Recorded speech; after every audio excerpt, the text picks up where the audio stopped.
In 1903, the American Wright Brothers made the first flight in an aeroplane, and in 1908 Cody got off the ground for a distance of 50 yards at a height of 5 to 8 feet in an aircraft of his own design.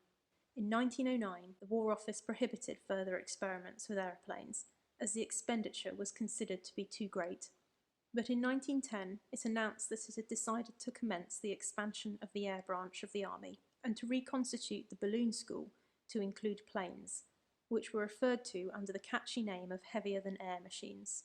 In November of the same year, the first flying of a British Army aeroplane was carried out by Lieutenant Cammell of the Royal Engineers. The aeroplane was a Bleriot XXI monoplane, a shoulder-wing plane with a two-bladed propeller and a 70-horsepower rotary engine. In July 1911, Cammell managed to cover a distance of 110 miles in his Bleriot, but was sadly killed 2 months later while test flying a Valkyrie at Hendon. On the 1st of April 1911, the balloon school was reorganised as the Air Battalion, with an establishment of 14 officers and 176 other ranks.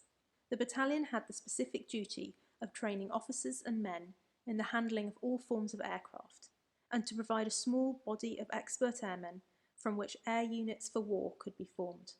There were never more than 9 planes operational at one time, due to the high number of accidents, and the usual number of working planes was just 4 or 5.